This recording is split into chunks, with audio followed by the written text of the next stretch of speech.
Praise the lord. అందరికీ దేవుని పరిశుద్ధ నామానికి మహిమ కలుగును గాక. మొదటిగా అందరికీ నూతన సంవత్సర శుభాకాంక్షలు తెలియజేస్తున్నాను.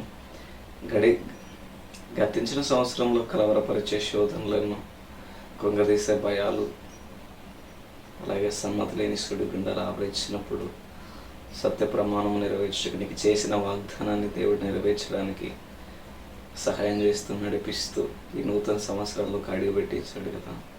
అయినా మన ప్రాచీన స్వభావాన్ని బతలగలుగుతున్నాం ఈరోజు, లేక అదే ప్రాచీన స్వభావాన్ని బట్టి అక్కడే కృంగి నిరాశపడి జీవితంలో ఎదగలేక దేవుని చిత్తానుసారంగా నడవలేక పాపంలో పడి పాపం ఏలుబడి చేసేలా చేసుకుంటున్నాం. ఈరోజు ఆలోచించుకుందాం.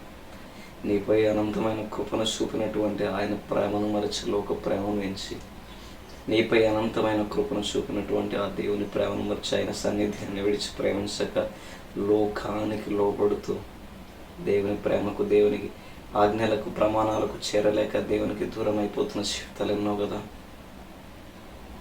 అలాంటి జీవితాల గురించి ఈరోజు మనం తెలుసుకుందాం. పాత నిబంధన కాలంలో ఇజ్రాయేళ్లకు అనగా దేవుని ప్రజలకు కొన్ని పాత స్వభావాలు అనగా ప్రాచీన స్వభావాలు సరే చూద్దాం. ఒకటి ఏంటంటే హోషేయ గ్రంథం 11వ అధ్యాయం 1-3 వచనాలు అక్కడ చూసుకున్నాం. అక్కడ రాయబడి ఉంటుంది ఏంటంటే, హోషేయ గ్రంథం 11వ అధ్యాయం 1-3 వచనాలు చదువుతున్నాం. ఏంటంటే, ఇజ్రాయేలు బాలుడు ఉండగా నేను అతని ఎడల ప్రేమ కలిగి నా కుమారుని ఐగుప్తు నుండి పిలిచి తిని, ప్రవక్తల వారు పిలిచినను బయలుదేవతలకు వారు బలు అర్పించి విగ్రహములకు ధూపము వేసిరంటుంది దేవుడి. హోషేయ రాస్తే ఏమంటాడంటే, ఎఫ్రాయిము చేయి పట్టుకొని వారిని నడక నేర్పించిన వాడను నేనే, వారిని కౌగిలించుకుని వాడను నేనే, నేను వారిని స్వస్థపరచి వాడనై ఉన్నాను. ఆ సంగతి వారికి మనస్సు పట్టలేదు.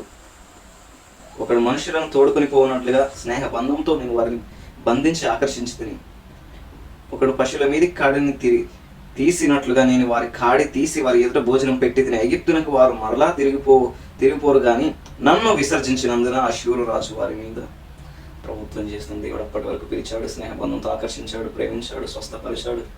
కానీ ఇశ్రాయేలు వీటన్నిటి మనసులో పెట్టుకోక దేవుని విసర్జించినందున అష్షూరు రాజు వారి మీద ప్రభుత్వం చేశాడు. ఈ రోజుల్లో కూడా చాలా మంది దేవుని మాటకు, ఆజ్ఞకు లోబడక, దేవుడిచ్చిన ప్రేమను గుర్తించక, గుర్తెరగక లోకంలో పడుతూ లోకంలో ఉన్న ఆశలకి లోబడుతూ ఇలా దేవుని విసర్జించిన అనుభవాలు ఎన్ని లేవు మనలో. అయినా ఆయన స్నేహబంధంతో ఇంకా ఆకర్షిస్తూ ప్రేమిస్తున్నాడు. అయినా మనం ఆయన విసర్జిస్తున్నాం. ఎందుకు? ఈరోజు దేవుని దూరం చేసుకుంటున్నాం, ఇంకా దేవునితో దినదినం గడిపే అనుభవాల్లో ఉన్నాం. ఈరోజు సాతాను ప్రభుత్వం మీ మీద చేయట్లేదా? మీ ఆర్థిక పరిస్థితుల మీద, మీ ఆరోగ్య పరిస్థితుల మీద, మీ ఆత్మీయ పరిస్థితుల మీద సాతాను ప్రభుత్వం చేయట్లేదా?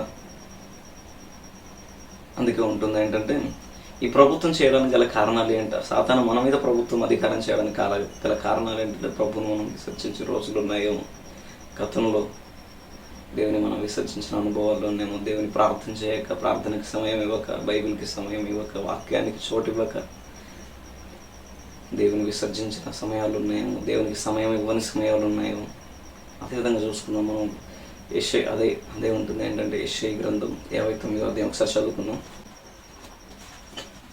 యెషయా గ్రంథం 59వ అధ్యాయం 1 నుంచి కొన్ని వచనాలుగా ధ్యానం చేసుకున్నాం. రక్షింపనేరక ఉండునట్లు యెహోవా హస్తముకు రక్షణ కాలేదు, విననేరక ఉండునట్లు ఆయన చెవులు మందము కాలేదు. మీ దోషములు మీకును మీ దేవునికి అడ్డముగా వచ్చాను, మీ పాపములను ఆయన ముఖమును మీకు మరుగుపరచను గనుక ఆయన ఆలకింపక ఉన్నాడు. ఈరోజు మనలో అనేక మంది ఆర్థిక పరిస్థితుల్లో కానీ, ఆరోగ్య స్థితిగతుల్లో కానీ, భవిష్యత్తు క్షేమాభివృద్ధికి కానీ, ఇంకా వారి జీవితాల్లో సంతోషాలు లేక, ఎదుగుదల లేక పడిపోతున్నారు. కారణం ఏంటంటే, ఎంత ప్రార్థనలు చేసినా అవ్వట్లేదు. దేవునికి దూరంగా అవుతూ, సంఘాలకి వాక్యానికి, దేవునికి దూరం అవుతూ వెళ్తూ ఉన్నారు. కారణం ఏంటో చెప్పనా? మీరు దేవుని మాట వినలేదేమో. సాతాను మీ మీద అధికారం చెలాయిస్తున్నాడేమో, పాపం మీ మీద అధికారం చెలాయిస్తుందేమో. అందుకే దేవుడు మాట వినట్లేమో, దేవుని చెప్పిన మాట మీరు వినట్లేమో. అందుకే దేవుడు మీ ప్రార్థన ఆలకించట్లేమో. ప్రశ్నేసుకున్నాం ఈరోజు.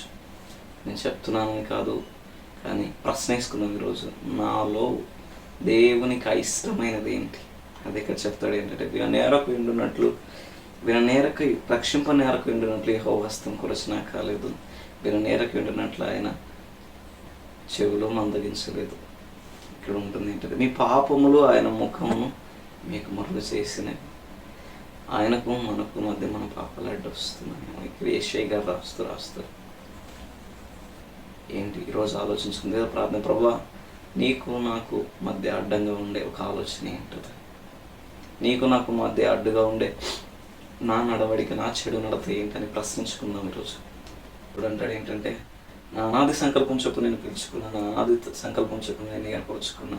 ఈరోజు నేను ఈ స్థితిగతుల్లో ఉన్నావేమో, నా అనాది సంకల్పం చొప్పున నా కుమారుని లోకానికి పంపి మీకు బలిదానంగా, మీకు బదులుగా నా కుమారుని బలి చేసాను. తన రక్తం ద్వారా పాపం ప్రక్షాళన అవుతుంది. గొప్ప రక్షణ మీకు ఇచ్చాను. ఈరోజు దేవుడు అంటుంటాడు, గొప్ప రక్షణ మీకు ఇచ్చాను. ఆ రక్షణను, ఇంత గొప్ప రక్షణ నిర్లక్ష్యం చేస్తారని కోరుకుంటాడే. దానికి సమాధానం మన దగ్గర ఉందని ఆలోచించుకుందాం ఈరోజు. యెషయా గ్రంథంలో రాస్తూ అంటాడు, మీ దోషములను మీకును మీ దేవునికి అడ్డం కావలసింది అంటాడు కదా. ఏంటో దోషం, ఏంటో పాపం, లోకంలో ఉంది మనలో ఏదైనా ఉందా ఏంటంటే అవి చూసుకుందాం ఒకసారి. కొలసీలకు రాసిన పత్రిక 3వ అధ్యాయం 5వ వచనం ఒకసారి చూసుకుందాం. కావున భూమి మీద ఉన్న మీ అవయవములను అనగా జారత్వమును, అపవిత్రతను, కామాతురతను, దురాశను, వాటి వలన దేవుని ఉగ్రత అవి దేవుల మీదకి వచ్చాను. ఈ క్వాలిఫికేషన్స్ అనగా జారత్వము, అపవిత్రత, కామాతురత, దురాశ, విగ్రహారాధనను దాని అపేక్షను చంపివేయడం రాస్తాడు అక్కడ. ఏంటంటే వాటి వలన దేవుని ఉగ్రత మన మీదకి వచ్చును. పూర్వము వారి మధ్య జీవించినప్పుడు మీరును వాటిని అనుసరించి నడుచుకుంటారు. ఇప్పుడైతే మీరు కోపము, ఆగ్రహమును, దుష్టత్వమును, దూషణ, వినోట బూతులు అని వీటన్నిటిని విసర్జించుడి. ఒకరితో ఒకడు అబద్ధములాడు, ఏదైనా ప్రాచీన స్వభావం దాని క్రియలతో కూడా మీరు పరిత్యాగించాలి. దేవుడు మనల్ని ప్రేమించాలంటే, దేవునికి ఇష్టంగా బ్రతకాలంటే, దేవుడు మన ప్రార్థనలు వినాలంటే ఇవన్నీ చెప్పుకొని పరిత్యాగించి ప్రాచీన స్వభావాన్ని వదిలిపెట్టి నవీన స్వభావం ఇక్కడ ఉంటుంది. ఏంటంటే నవీన స్వభావం ధరించుకొని ఉండాలి. ఇటు వాటిలో గ్రీక్ దేశస్థుడని యూదుడని ఒకసారి చూద్దాం. ఇటు వాటిలో గ్రీక్ దేశస్థుడని యూదుడని భేదం లేదు. సున్నతి పొందుటయనియు సున్నతి పొందక పోవుటయని భేదం లేదు. ప్రదేశనియు సిద్ధియుడనియు దాసుడు స్వతంత్రుడు లేదు, కానీ క్రీస్తు సర్వము అందరిలో ఉన్నవాడే. కాగా దేవుని చేత ఏర్పరచబడ్డవారును పరిశుద్ధులను ప్రియులైన వారికి తగినట్లు మీరు జాలి పడగల మనస్సు, దయాలుత్వము, వినయమును, సాత్వికము, దీర్ఘశాంతము ధరించుకొనిడి. ఎవడైనాను తనకు హాని చేశారని అక్కడ రాస్తుంది. ఇక్కడ ఏంటంటాడు, క్రీస్తు అనుగ్రహించే సమాధానం మీ హృదయంలో లేరని వీడు. క్రీస్తు అనుగ్రహించే సమాధానం మనలో ఎంతమందికి. ఇవన్నీ చంపేసిన తర్వాత దేవుడు మనకు సమాధానాన్ని అనుగ్రహిస్తాడు ఒక నిరీక్షణ ఉన్నప్పుడు. ఆ సమాధాన ప్రభు అంటాడు, శిష్యులతో వచ్చి అంటాడు, మీకు సమాధానం కలుగుతుంది కాక అంటాడు కదా. ఆ సమాధానమే మనలో ఉంటే ఈ ప్రార్థనలో దేవుడు ఉంటాడు. మీరు గతంలో కోల్పోయిన ప్రతి దేవుడు ఇవ్వడానికి సిద్ధంగా ఉన్నాడు. ఆ ప్రాచీన స్వభావాన్ని వదిలిపెట్టి ఒక నూతన క్రీస్తులో నూతన స్వభావాన్ని మనం ధరించుకోగలిగితే, దయాలుత్వము, సాత్వికము, దీన మనుష్య, పరిశుద్ధత, నీతిను, నవీన స్వభావం మనం కలిగి ఉంటే దేవుడు అంటాడు ఏంటంటే లోకంలో ఉన్న వీటన్నిటిని విసర్జించి నువ్వు నాకు ఇష్టంగా జీవించగలిగితే దేవుడు అంటాడు. ఒకసారి చూద్దాము. యెషయా గ్రంథం 14వ అధ్యాయం 1వ వచనంలో ఒకసారి చూద్దాం.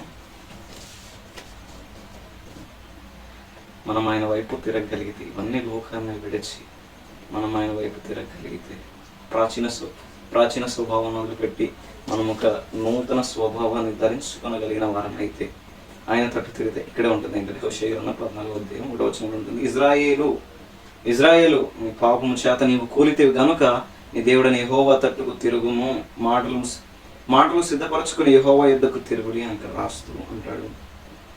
ఇవన్నీ మనం తీసివేసి లోకంలో విసర్జించి దేవునికి ఇష్టంగా జీవించి ఆయన తట్టు తిరిగితే, ఆయన తట్టు మనం తిరగలిగితే ఇక్కడే అంటాడు ప్రభు. ఏమంటాడంటే ఇక్కడే 4వ వచనంలో ఉంటాడు, వారు విశ్వాసఘాతకులు కాకుండా నేను వారిని గుణపరుస్తాను. నేను గుణపరుస్తాను. విశ్వాసఘాతకాలు కాదు, నేను గుణపరుస్తాను. నువ్వు వీటిని చంపుకోగలిగితే, నీలో వీటిని చంపుకొని నా వైపు తిరగలిగితే, నాకు సమయం ఇవ్వగలిగితే, నేను నా వాక్యాన్ని నువ్వు చదవగలిగితే, నన్ను పరిశీలించగలిగితే, నన్ను పరిశోధించగలిగితే, నన్ను తెలుసుకోగలిగితే, నాతో సమయం గడపగలిగితే ప్రభు అంటాడు, వారు విశ్వాసఘాతకులు కాకుండా నేనే వారిని గుణపరుస్తాను. వారి మీద ఉన్న నా కోపం చల్లారను, మనస్ఫూర్తిగా వారిని స్నేహితును అంటాడు ప్రభు. మనస్ఫూర్తిగా నేను వారిని స్నేహిస్తాను. ఈ లోకంలో ఉన్న వాటిని చంపగలిగితే, మనస్ఫూర్తిగా నేను వారిని ప్రేమిస్తాను అంటాడు కదా. ఇంకా అక్కడక్కడ రాస్తూ ఒక మాట అంటాడు ప్రభు ఏంటంటే, ఇది అద్భుతమైన మాట ఇక్కడ రాస్తూ ఏంటంటాడంటే, చెట్టునకు మంచు ఉన్నట్లు నేను అతనికి ఉందును, తామర పుష్పము పెరుగునట్లు అతనికి అభివృద్ధి నొందును, లెబనోను పర్వతము దాని వేలు తన్నునట్లు వారు తమ వేలు తన్నుదురు, అతని కొమ్మలు విశాలంగా పెరుగును, ఒలివ చెట్టు కలిగినంత సౌందర్యము అతనికి కలుగును, లెబనోనుకున్నంత సువాసన అతనికి ఉండును, అతని నీడ నివసించు వారు మరలివత్తువారు, ధాన్యం వలె వారు తిరిగి మొలుతురు, ద్రాక్ష చెట్లు వలె వారు వికసింతురు. లెబనోను ఆశీర్వాదాలు ఉన్నాయి. లోకంలో ఉన్న వాటిని నిజంగా ప్రియులారా, లోకంలో ఉన్న వాటిని విసర్జించి దేవునికి ఇష్టంగా మనపై నిజంగా కదా మనపై అనంతమైన ప్రేమను చూపి తన ద్వితీయ కుమారుని ప్రాణం పెట్టేసి తను తానుగా రిక్తునిగా చేసుకొని భూమి మీదకి వచ్చి మన కొరకు ప్రాణం పెట్టిన దేవుని కొరకు లోకంలో ఉన్న వాటిని మనం లోకంలో ఉన్న దురాశ, ధనాపేక్ష, కామాతురత, బూతు మాటలు, మనం ఇవన్నీ మనలో చంపగలిగితే మనలో క్రీస్తు నివసిస్తాం. మనలో పరిశుద్ధతని నెలకొల్పుకోగలిగితే ప్రభు అంటాడు, మీకు సమాధానం కలుగును గాక అంటాడు. ఆ సమాధానం మనలో నివసించగలిగితే ఇన్ని ఆశీర్వాదాలు ఉన్నాయి. అదే ఏ సమాధానం లేక అపవిత్రత మనలో, లోకాశలు మనలో అలవాటు చేసుకుంటే, అలవాటుపరుచుకుంటే మన దగ్గర ఏముండదు, ఓటమి తప్ప. మన దగ్గర ఏముండదు సాతాను మన మీద అధికారం చేయడం తప్ప. వాడి అధికారాన్ని కూల్చాలంటే మనం వాక్యాన్ని ధ్యానించగలగాలి. వాడి అధికారాన్ని కూల్చాలంటే మనం ప్రార్థన చేయగలగాలి. వాడి అధికారాన్ని కూల్చాలంటే మనం దేవునితో సహవాసం చేయగలగాలి. ఈ నూతన సంవత్సరంలో మనం ఒక నూతన తీర్మానం తీసుకున్నాం. ప్రభువా, నీకు ఇష్టంగా నేను జీవిస్తాను. ఈ సంవత్సరం నాలో ఉన్న లోకాశలను చంపుతాను, నాకు పరిశుద్ధత కలిగజేయి. ప్రభుకు మొరపెట్టుకున్నాను. ఈరోజు అంటాడు కదా, పౌలు గారు అంటారు కదా, నన్ను బలపరచు అని అంది, నేను సమస్తము చేయగలను అంటాడు కదా. ఆ బలము దేవుని దగ్గర నుంచి మనకు రావాలంటే ముందుగా మనం చేయవలసింది మనం చేయాలి. ప్రార్థన చేయగలగాలి, వాక్యాన్ని విశ్వసించగలగాలి, వాక్యాన్ని ధ్యానించగలగాలి, వాక్యాన్ని పరిశోధించాలి. దేవుడు ఏం మాట్లాడతాడని వేచి ఉండాలి. ఆ నిరీక్షణ మనలో రగలాలి. ఆ నిరీక్షణ మనలో రగిలినప్పుడు ఒక నూతన స్వభావం దేవుడు మనకు కలుగజేస్తాడు. ఆ నూతన స్వభావం కొరకు ప్రతి క్షణం వాక్యాన్ని చదువుకుంటూ, వాక్యాన్ని నెమరు వేసుకుంటూ, సత్యమందు జ్ఞానం కలిగి తిమోతిలాగా సత్యమందు జ్ఞానం కలిగి ఆత్మీయందు తీవ్రత కలిగి నివసిద్దాం మనలో. అంటే కృపను దేవుడు మనకందరికి అనుగ్రహిస్తాడు. ఎప్పుడు నువ్వు నేను ఒక అడుగు ముందుకేసినప్పుడు. అలాగే రాస్తూ అంటాడు ఏంటంటే బైబిల్లో ఒకసారి చూసుకుందాం. 1 పేతురు 5వ అధ్యాయం 10వ వచనం చూసుకుందాం. 1 పేతురు 5వ అధ్యాయం 10వ వచనం చూసుకుందాం. తన మహిమను క్రీస్తునందు మిమ్మల్ని పిలిచిన సర్వకృపానిధియగు దేవుడు కొంతకాలమైన తర్వాత నేనే మిమ్మల్ని సంపూర్ణంగా దేవుడు మారుస్తాను అంటాడు కదా. అయినా మనకు డౌట్ రావచ్చు, దేవునికి మనం గుర్తుండవా అని ఒక డౌట్ వచ్చిన మనకు ఒకటి. అదే ఒక యెషయా గ్రంథం 49వ అధ్యాయం ఒకసారి చూద్దాం. స్త్రీ తన గర్భమును పుట్టిన బిడ్డను కరుణింపకుండా చంటి పిల్లను మరచున వారైనా మరుస్తారు కానీ నేను మరుగును. చూడుము నా చేతిలో నేను చెక్కి ఉన్నాను అంటాడు కదా ప్రభు. ఈరోజు చాలా మంది మనలో అనుకుంటుంది దేవుడైనా మర్చిపోయాడేమో. గతంలో అనుభవాలని బట్టి, గతంలో జరిగిన పరిస్థితులను బట్టి, నేను చేసిన పాపాన్ని బట్టో, లేక నా క్రియను బట్టో, నా క్రియ చేత దేవుడు నన్ను మర్చిపోయాడేమో, లేదా నా బలహీనత ఏమో చాలా మంది అనుకుంటారు. ప్రభు అలా కాదు. ప్రభు ఇర్మియా గ్రంథంలో అదే వాగ్దానం చేస్తాడు. నేను నిన్ను శాశ్వతమైన ప్రేమతో ప్రేమిస్తాను కనుక నీ ఎడల విడువక్క కృప చూపుతానని వాగ్దానం చేస్తుంటాడు. యెషయా గ్రంథంలో కూడా అదే చదివిస్తాడు. తల్లి తన గర్భంలో పుట్టిన బిడ్డను మరొచ్చిన వారైనా మరుస్తారేమో కానీ నేను గర్భాన్ని వాగ్దానం చేస్తే కూడా చాలా మంది అనేక పరిస్థితుల్లో, అనేక వేదన గుండా వెళ్తున్నప్పుడు పైగా దేవుడు తెలపాల్సిన ఉద్దేశం ఏంటంటే 2024వ సంవత్సరంలో నిద్ర లేని రాత్రులు గడిపాము. నీ సొంత ఆలోచనలతో, నీ సొంత నిర్ణయాలతో నిద్రలేని రాత్రులు గడిపాము. ప్రభు అంటాడు, నేను నీకు ఉపదేశం చేస్తాను. ఎప్పుడు నా మాటని, నా కట్టడలను అనుసరించి లోకాశలను వద్దనుకొని నన్ను వెంబడించినప్పుడు నేను నీకు ఉపదేశం చేస్తాను. ఆ ఉపదేశం ద్వారా నీకు ప్రయోజనం కలుగుతుంది. 2024 సంవత్సరం నిద్రలేని రాత్రులు గడిపాము, తిండి లేని రోజులు గడిపాము, పస్తులు గడిపాము. ప్రభు ఒక్కడే చెప్తాను, నన్ను వెంబడించు, నేను నీకు సమాధానకర్తగా ఉంటాను, ఆలోచనకర్తగా ఉంటాను. దేవుడు మనకు వాగ్దానం చేస్తున్నాడు. అయినా ఇంకా ఆ ప్రాచీన స్వభావాన్ని వదిలిపెట్టక నవీన స్వభావానికి రాక ప్రాచీన స్వభావంలోనే ఉంటూ సాతాను మన మీద అధికారం చెలాయించే విధంగా జీవిస్తారా? దేవుడు చెప్పే మాటలను ఆలోచించి దేవుని చిత్తానుసారంగా ఆయన ఇష్టంగా నడుచుకొని నేను రాజవారసులుగా వర్ధిల్లే బిడ్డలుగా అభివృద్ధి పొందే బిడ్డలుగా, అందుకే కదా ఇక్కడ రాస్తూ ఉంటాడు, ఇది హుషయ గ్రంథం 14 రాస్తూ ఉంటాడు కదా, నేను అతనికి చెట్టునకు మంచు ఉన్నట్లు నేను అతనికి ఉంటాను, వర్ధిల్ల చేస్తానని దేవుడు వర్ధన చేస్తాడు. ఆ విధంగా ఉందామా? లేక ప్రాచీన అనుభవాల్లో దేవుడు స్నేహించిన, దేవుడు ప్రేమించిన, ఇంకా ఆయన విసర్జించే అనుభవాల్లో మాత్రమే ఉందాం? వ్యక్తిగతంగా మనల్ని మనం ప్రశ్నించుకునే దేవునికి ఇష్టంగా జీవించుకుందాం. ఇటువంటి కృపను దేవుడు మనకందరికీ అనుగ్రహించి ఈ నూతన సంవత్సరంలో అడుగు పెడుతుండగా నూతన వాగ్దానాల చేత ఎంతమంది వాగ్దానాలను బట్టి ప్రార్థన చేస్తున్నారో వారి వాగ్దానాలన్నీ దేవుడు సంవత్సరం ముగిసిన వారి వాగ్దానాలు నెరవేర్చి వారి వాగ్దానాలకు వాళ్ళని దేవుడు వారసులుగా చేయాలంటే ఇవన్నీ ప్రాచీన స్వభావాలు వదిలిపెట్టగలగాలి. వాగ్దానాన్ని వారసునిగా అబ్రహాముల వాగ్దానానికి వారసులుగా ఎలా మారాడంటే దేవుడు చెప్పినట్టు నడుచుకున్నాడు.